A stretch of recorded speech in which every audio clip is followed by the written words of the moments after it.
divine responsibility of governance, protecting the external integrity of this great Hindu Rashtra, they succumb to things like vote bank politics, Muslim appeasement.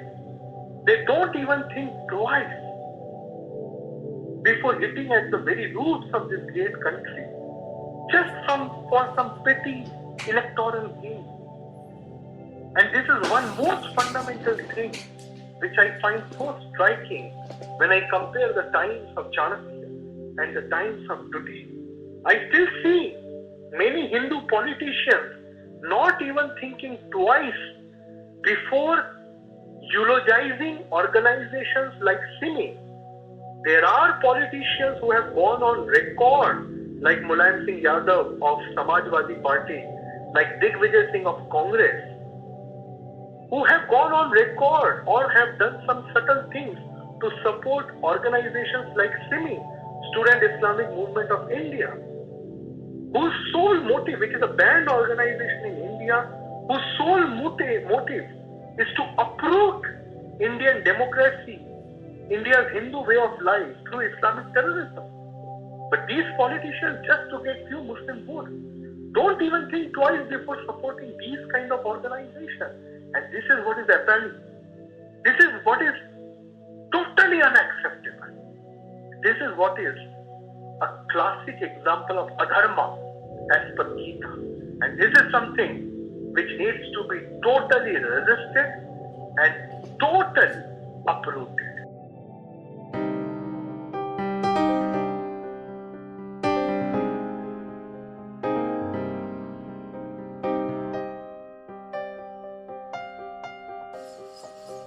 You talked about terrorism a fair bit.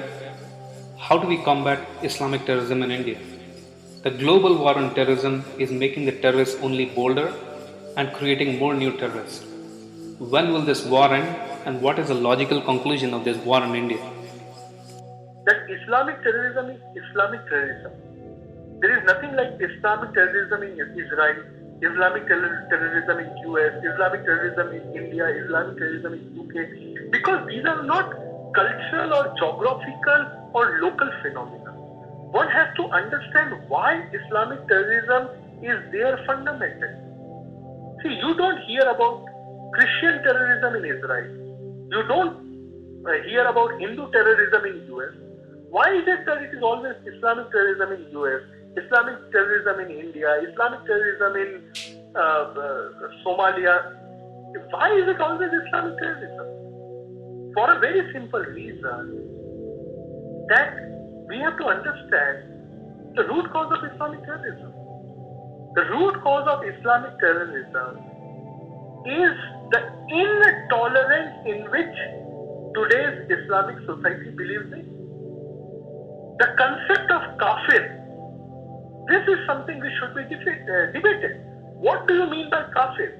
They say kafir, a non-believer, someone who doesn't believe in the concept of Allah, or someone who doesn't believe that God should be worshipped only as Allah, or someone who doesn't believe in the fact that Muhammad is the last prophet, or someone who doesn't believe that Quran is the only word of Allah.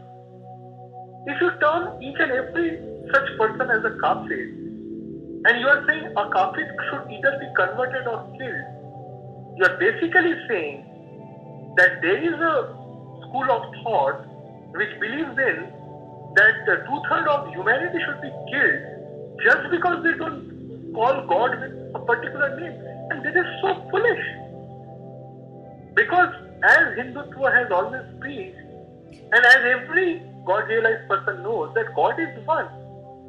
The same divine consciousness you are speaking about, and it hardly matters if you call him Allah or if you call him with any other name. But the problem is intolerance of Islamic way of thinking, which wants only a certain set of things to exist and everything else to perish. This intolerance is creating Islamic terrorism. And till this school of thought is not destroyed, till an alternative school of thought is not established, this phenomena will go on, and it can be finished only by eliminating this distorted way of thinking of exclusivity.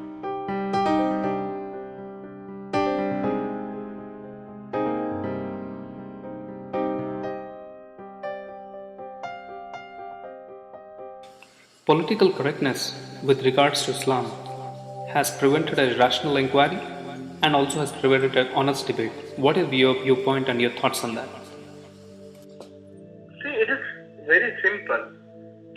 Political correctness should mean upholding dharma and not suppressing the truth, because the more you will suppress the truth for your short-term comfort, the more long-term losses you have to incur.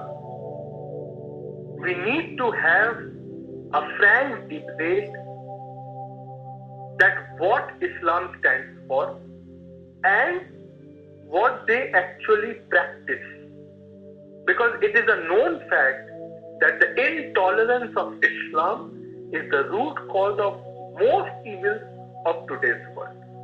Whether it is Al-Qaeda, whether it is Pakistan, why is it that only Islamic countries are the hub of terrorism, like Pakistan, like Afghanistan? Why are they never ever tolerant in any part of the world?